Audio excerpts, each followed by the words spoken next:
Olá pessoal, tudo bem? Sejam mais uma vez muito bem-vindos. O meu nome é André Oliveira e como prometido para vocês, né, no vídeo anterior, onde a gente discorreu sobre crimes contra a vida, né?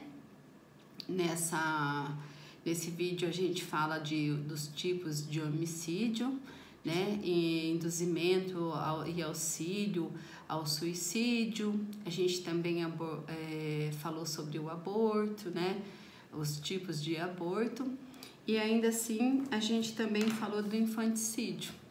Então eu quis deixar bem claro para vocês quais são os crimes, né, que a lei classifica como crimes contra a vida, tá? Pode parecer estranho, mas às vezes as pessoas confundem um pouco, né? Quem é estudante, na verdade, muitas vezes vem aquele acúmulo de matéria e acaba, na hora que a prova fala alguma coisa de crimes contra a vida, ela pode automaticamente entender que pode estar falando também de crime contra a honra e enfim. É preciso estabelecer que são coisas bem diferentes, tá?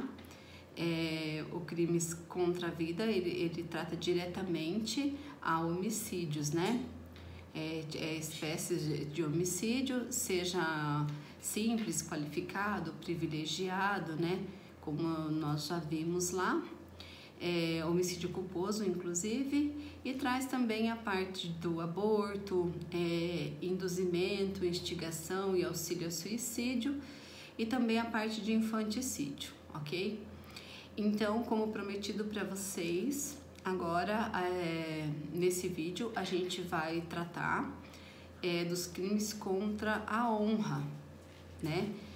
Que ele refere-se à imputação criminosa, no caso de calúnia, no caso de injúria, né? Uma imputação à dignidade, ao decoro da pessoa, né?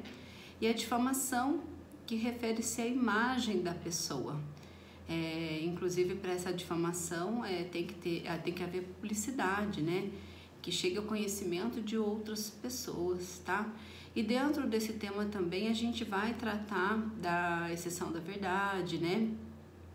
E de outro caso também que prevê sobre a exceção desse crime, né? A exclusão do crime. E depois também a gente dá uma pincelada lá na ação que é cabível contra esses crimes, tá? Também trata um pouco de ação condicionada e ação incondicionada, para que fique muito claro na sua cabeça, tá bom? Inclusive a gente vai falar um pouquinho sobre a queixa, os requisitos para propor essa queixa, que são um pouco diferente do que uma ação normal, tá? Ela tem ali uns requisitos específicos que eu vou estar passando para vocês também, mas ao final, para que não confunda, tá? Então vamos lá. Os crimes contra a honra, eles estão no artigo 138 e a 140, tá? Só que daí, quando eu falo que eles estão nesse artigo, é bom que você dê uma olhadinha lá no código, para estar bem atentos nesse tipo de crime, que é inclusive muito pedido na prova da OAB. Raramente não cai uma questão sobre crimes contra a honra, então é importante que você saiba definir também, no caso concreto ali, o que é injúria, difamação, tá? E calúnia, porque as pessoas costumam a falar assim: eu vou te processar, tá? Por injúria, calúnia e difamação. Eu vou processar você. Então, eles não sabendo, né? É lógico que o ofendido, ele nem precisa saber exatamente disso. Quem precisa qualificar aí e enquadrar uma situação, né? Que irá ser trazida até o profissional, né? O advogado, eu quero dizer, é o próprio profissional que tem que identificar o que corresponde a um crime ou a outro, né? Que são bem diferentes. Mas é comum que você veja a pessoa às vezes tá sendo injuriada e ela fala, você tá me caluniando, entendeu? Ou falar, você tá me difamando, sem saber exatamente o conceito para cada uma delas. Mas como eu disse, o ofendido, ele não é obrigado a saber, mas o profissional sim, tá? Porque isso vai fazer toda a diferença no momento de você elaborar sua queixa-crime ali, tá? E seguir nela. Será muito desagradável se você não conseguir identificar isso e na sua queixa-crime você tratar de calúnia, injúria e difamação, tudo junto, tá? Então, é preciso que você observe bem o conceito de cada uma e o que engloba cada uma delas, tá bom? Então, vamos começar pela calúnia, tá? Que tem previsão lá no artigo 138 do Código Penal. Eu vou passar para vocês um conceito mais breve possível sobre essa calúnia, que é imputar a alguém falsamente, tá? Vou fazer até uma pausa, porque essa imputação tem que ser falsa, né? Sobre um fato definido na lei como crime. Então, é preciso que essa imputação seja de algo falso, tá? Como é que eu vou dar um exemplo para você? Se eu falo que uma pessoa é ladra, fulano aquela menina é ladra, tá? Eu preciso dizer o porquê, né? Qual o fato que eu considero ela como ladra, ok? Ela é ladra e o porquê que ela é ladra. Porque senão não caracteriza a calúnia, tá? Porque o artigo da calúnia, ele diz o seguinte: caluniar alguém imputando-lhe falsamente fato definido como crime. Então, quando eu digo que uma pessoa é ladra, eu estou dizendo que ela subtraiu alguma coisa de alguém, que seria o furto, ou que ela roubou alguma coisa de alguém, correto? Mas assim, se eu disser fulano é ladra e não disser o porquê que ela é ladra, definir o fato, ela cai para uma injúria. Ela cai para uma injúria à dignidade, ao decoro daquela pessoa, entende? Então tem que ser na calúnia uma imputação de um fato falso, mas porém que a lei entenda como crime, tá? Então, outra situação também é quando você imputa falsamente, que não é para confundir, tá, gente? Quando você imputa falsamente um fato numa delegacia de polícia. Vejam que a primeira conduta ali do calúnia é imputar a alguém falsamente um fato que a lei considera crime. Se você imputa um fato a uma autoridade policial, a gente não vai estar falando do crime de calúnia, tá? Do artigo 138.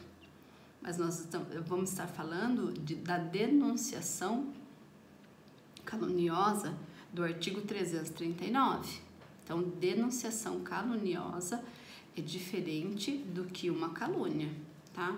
Às vezes as pessoas podem pensar que o fato dela levar isso ao conhecimento de um delegado de polícia cai na calúnia. Não, denunciação caluniosa é um outro crime, ok? Parece que é difícil que as pessoas confundam, mas não, tá? Acontece de alguma pessoa fazer uma correlação, tá? Errônea aí, e faz toda a diferença você saber que calúnia do 138 é direcionado a uma pessoa e denunciação caluniosa é outra, tá? Inclusive é crime, tá? Agora só, dentro do artigo 138, no parágrafo 1º, nós temos que se a pessoa imputa falsamente algo a alguém, mas se uma outra a propaga e a divulga, ela incorre nas mesmas penas que quem caluniou, ok? Então, isso aqui tá bem explícito no parágrafo 1º. Olha só, outra coisa, se alguém publicar alguma coisa na internet, né? Hoje, os meios eletrônicos, dificilmente uma pessoa não tem acesso, né? Hoje, a informação pelo meio eletrônico é mais acessível e, inclusive, de uma velocidade muito grande, tá? Então, é preciso que você saiba que essa divulgação não precisa ser só boca a boca, tá? Se ela for por meios eletrônicos, ela, inclusive, ela se propaga muito mais rápido, né? Com uma velocidade incrível, e essa pessoa também incorre em crime, tá? Ele simplesmente pega aquela informação, ele não se atenta se aquela informação é verídica ou não, mas naquele momento também ele nem quer saber do jeito que... Sabe aquela história que do jeito que eu comprei eu tô vendendo? Tem que tomar muito cuidado com isso, tá bom? Porque essa pessoa que propagar ou divulgar incorrerá no mesmo crime que quem caluniou, ok? Depois, é preciso que você saiba que o parágrafo 3º, ele traz ali a prova da verdade, que geralmente a gente estuda como exceção da verdade ou prova da verdade, é a mesma coisa, tá? Porém, ele coloca uma observação. O parágrafo 3º, ele diz assim: admite-se a prova da verdade, salvo, tá? Se, constituindo o fato imputado crime de ação privada, o ofendido não foi condenado por sentença irrecorrível, tá? Então, essa é uma situação que salvo, quando... Tome muito cuidado com isso, porque muitas vezes a pessoa só lê admite-se a prova de exceção de verdade, tá? Só que esquece do salvo. Então, aqui esse salvo, ele faz referência ao inciso 1º, né? Que a pessoa, constituindo o fato imputado como crime em ação privada, ele não tenha sido condenado em sentença condenatória irrecorrível, tá? Então, essa é uma observação. Esse salvo, ele serve como observação. E também, ele diz no inciso 2 que se o fato é imputado a qualquer das pessoas indicadas no inciso 1 do artigo 141. E esse artigo aqui, ele traz contra o presidente da República ou contra chefe de governo estrangeiro. Então, admite-se a exceção da verdade, salvo se for contra o presidente da República ou contra o chefe de governo estrangeiro, tá? Então, esse salvo aqui, ele tá numa observação. Outra situação aqui também é o inciso 3º. Se do crime imputado, embora de ação pública, o ofendido foi absolvido por sentença irrecorrível, tá? Então, cabe exceção de verdade, salvo essa situação, ok? Então, vamos lá. Agora, a gente vai tratar da difamação.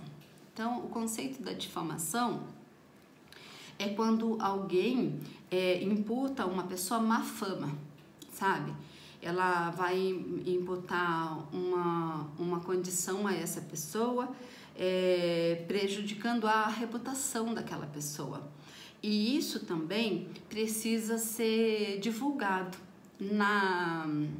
Na calúnia, ele não precisa exatamente ser divulgado.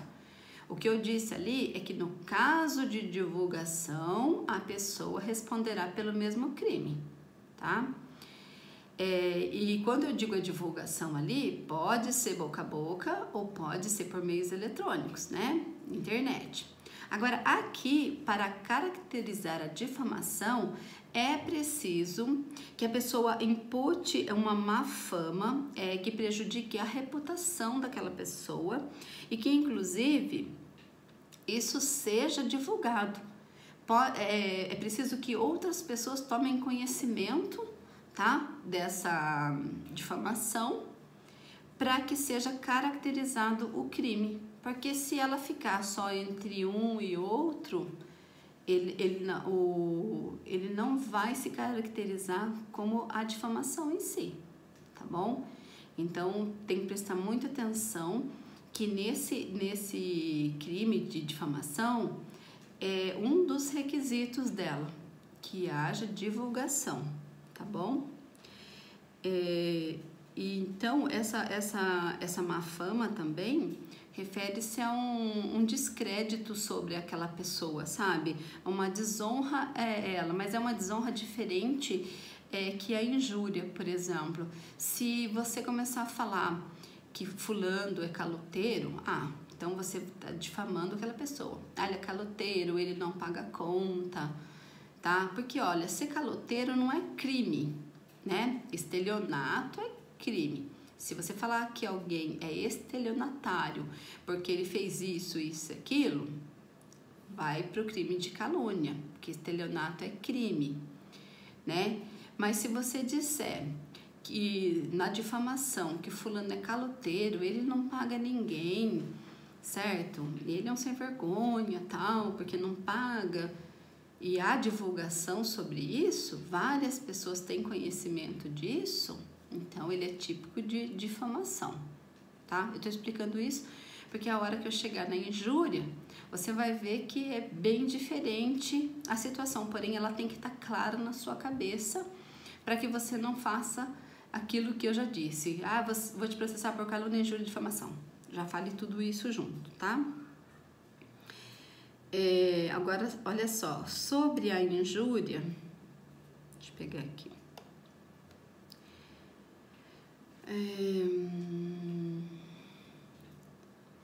A injúria, eu vou passar para vocês um conceito também mais simples que eu puder, para que fique aí bem fixo na sua cabeça, tá?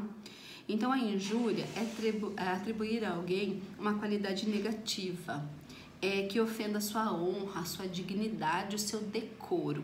Por exemplo, o crime, ele consiste em você ofender verbalmente uma pessoa ou de forma escrita, tá? Porque se ele for físico, eles não deixa de ser uma injúria, mas ele cai para uma injúria real. Então, por exemplo, se eu digo, o João é um burro, tá? Então, veja bem, eu estou dizendo que o João, ele é desprovido de inteligência, correto? Da mesma forma que eu posso dizer, o João é um idiota, ou a fulana é uma imbecil, é uma anta, tá? Então, são tipos de coisa que você desagrada a pessoa, você desabona aquela pessoa, né?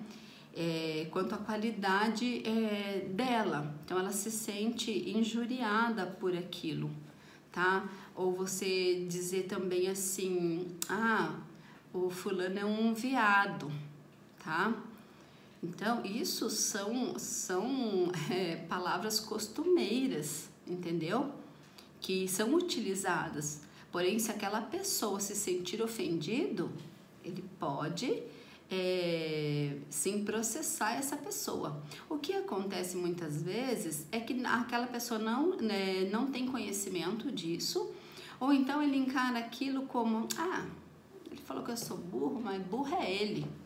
tá? Então a pessoa ela não leva isso para frente, mas se de alguma forma ela se sentir ofendida, tá? Ela pode sim processar essa pessoa que ofendeu a sua honra, a sua dignidade, o seu decoro, tá?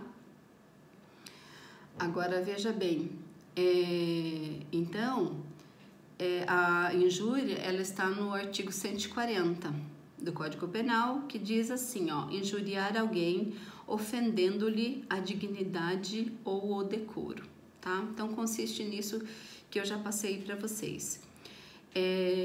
Olha só, tem outra situação aqui no parágrafo 2º que diz assim, ó, se a injúria consiste em violência, que se dá injúria, ainda assim consiste em violência, tá? Violência ou vias de fato pelo meio empregado, essa pena é aumentada, tá? Porque no artigo 140 é a pena de detenção de 1 a 6 meses ou multa. E no parágrafo 2º é a pena de detenção de 3 meses a 1 ano e multa, além da pena correspondente à violência.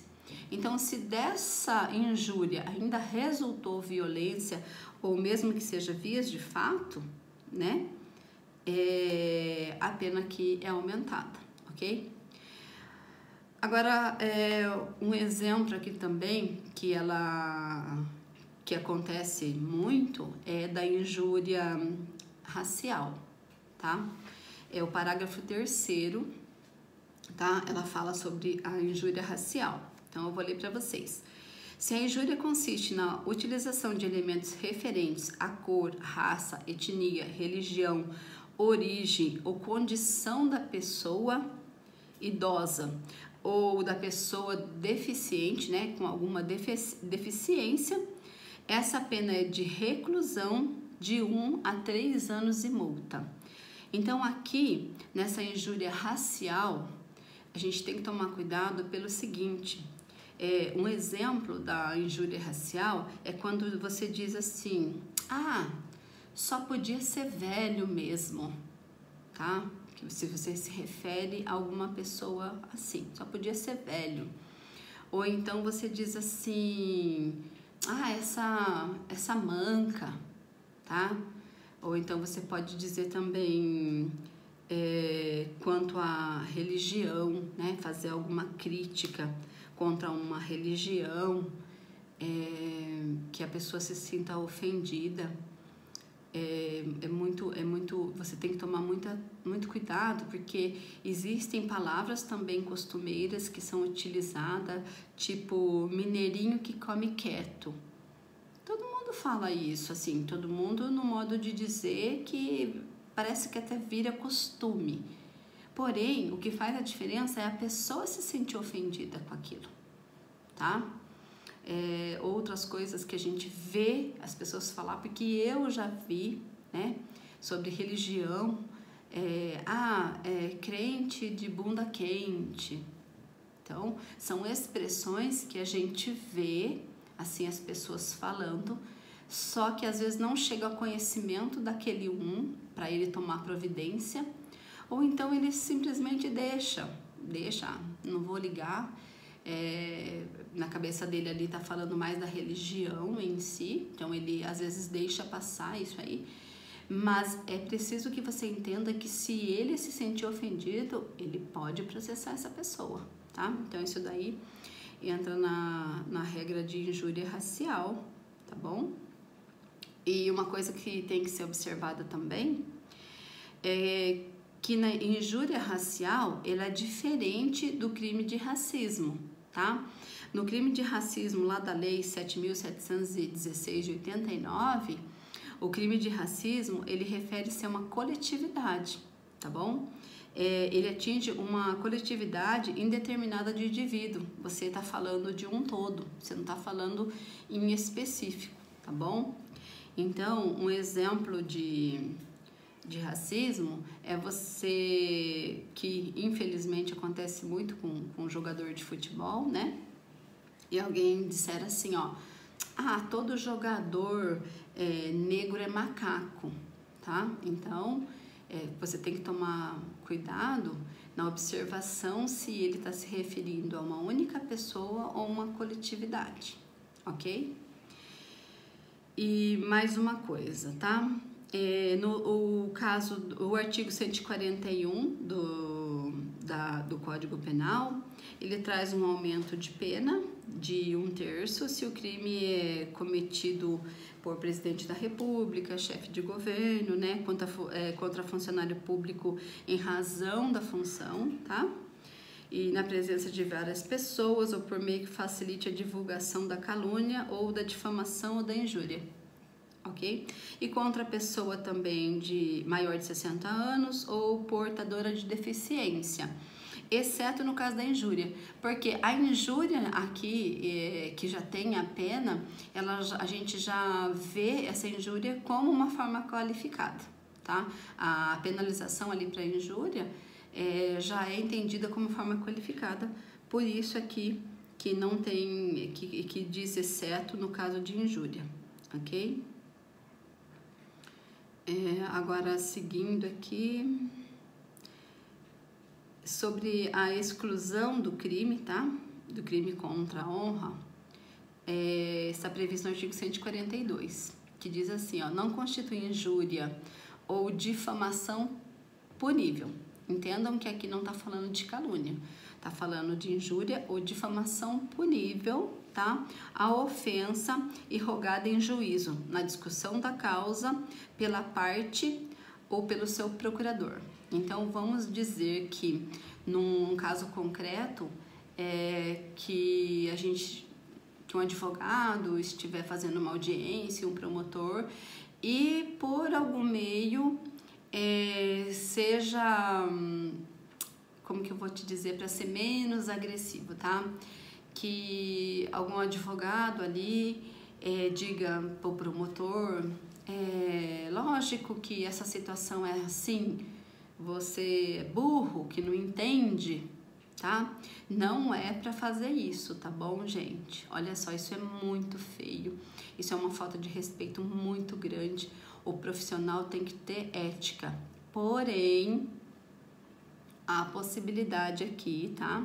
Conforme descreve o artigo 142, que não constitui injúria ou difamação punível a ofensa irrogada em juízo, tá? Aqui está dizendo que não, que é uma exclusão de crime, mas não quer dizer que é para você fazer isso, ok?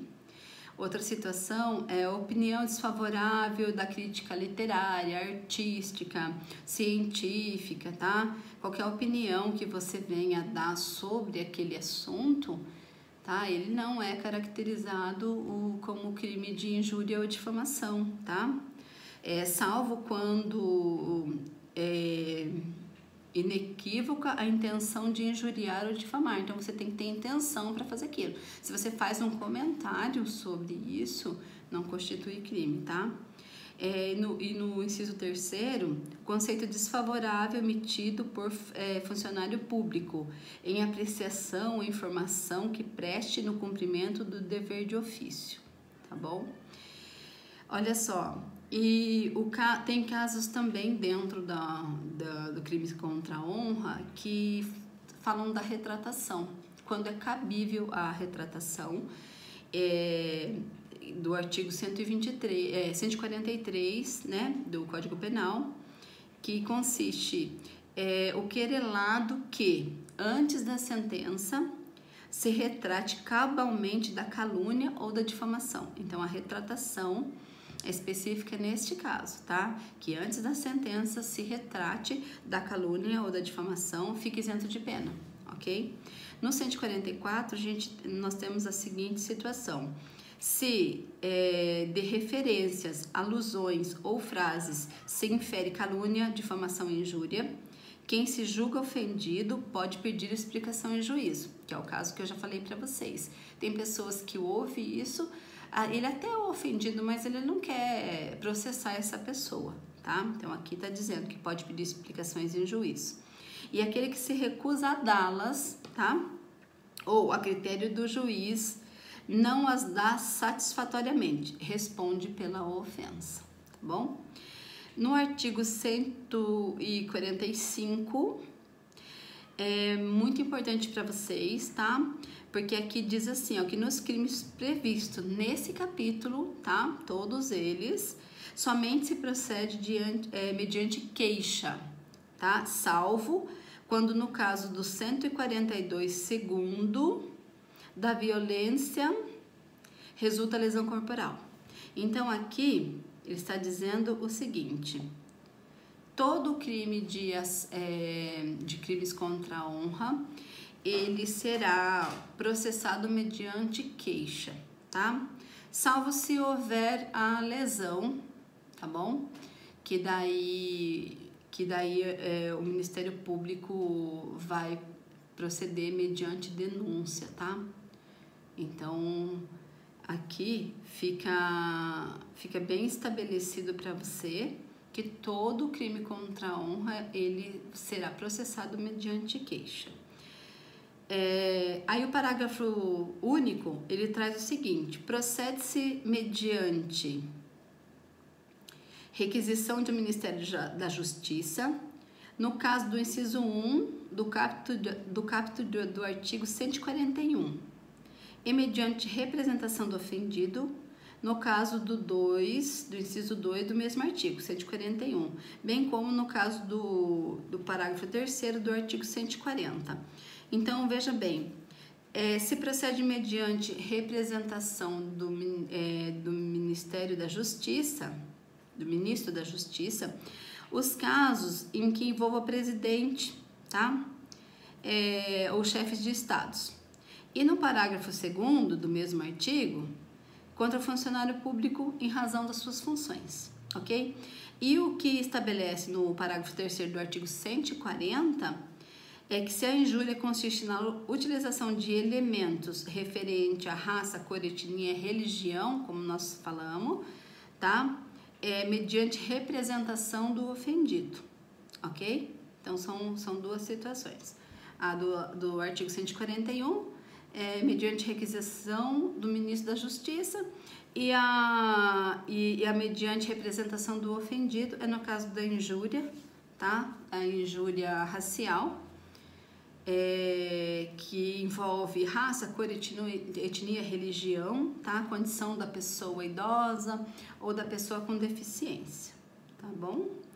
E agora eu vou falar para vocês aqui um pouquinho sobre a queixa, tá? Olha só, acabei de dizer que todo crime contra a honra, ele vai ser processado por meio de queixa-crime. Porém, não menos importante, é bom que você observe o artigo 41 do Código Penal, que é onde diz que a denúncia ou queixa, aqui tá falando dos requisitos, tá? Então, aqui ele trata de denúncia ou queixa, conterá a exposição do fato criminoso com todas as suas circunstâncias, tá? São requisitos da queixa-crime, e se você deixar de colocá-los, ela pode ser rejeitada, tá bom? E, inclusive, quando a gente fala do rejeitado, você pode perder o prazo para se proceder a essa queixa-crime. Então, tomar muito cuidado, tá? Aqui tá falando especificamente dos requisitos, no artigo 41 do Código Penal, que ela tem que expor todo o fato criminoso e suas circunstâncias, né, de qualificação do acusado, esclarecimentos pelos quais se possa identificá-lo, a qualificação do crime, quando necessário, o rol de testemunhas. Então, gente, tudo que é requisito, tá, quer dizer que tem que ser cumprido. Na falta de um requisito, essa queixa pode ser indeferida. Quando ela é indeferida e você ainda tem prazo para propor novamente, é uma coisa. Mas e o prazo lá de 6 meses, a contar da data do fato? Vamos dizer que esse ofendido já demorou a procurar você. Aí você faz uma ação, não coloca os requisitos e ela é indeferida, você perde o prazo, tá? O ofendido também perde o prazo daí de representar contra essa pessoa. Então, isso daí tem que tomar muito cuidado. Da mesma forma, o artigo 44 ele estabelece que a queixa ela tem que ser por meio de procuração com poderes especiais, tá? Precisa nessa procuração do advogado lá ser colocado poderes especiais, devendo constar no instrumento de mandado. Acho que eu falei mandado, mandato, tá? Desculpa, eu falei errado também. Então, o instrumento de mandato, que é a procuração, ok? Nela precisa estar constando que o advogado tem poderes especiais para aquilo e discorrer sobre o fato que você entende ser o objeto da calúnia e, tá? Da injúria ou da difamação, ok? Então, pessoal, na sua prova, tome muito cuidado com queixa-crime, tá? Desde que você observe esses requisitos e do artigo 41 e como deve ser o instrumento lá de procuração do artigo 44, tá? É possível que você tenha muito êxito aí na sua resposta, na elaboração da sua peça, tá bom? Então, eu espero ter sido bem clara para vocês aqui, espero que vocês tenham gostado e observem bem os conceitos, tá bom? Para que vocês não incorram em erro no momento da imputação de um ou outro, tá joia? Então é isso. Eu vou ficando por aqui. Eu desejo um ótimo estudo para vocês e até o próximo vídeo.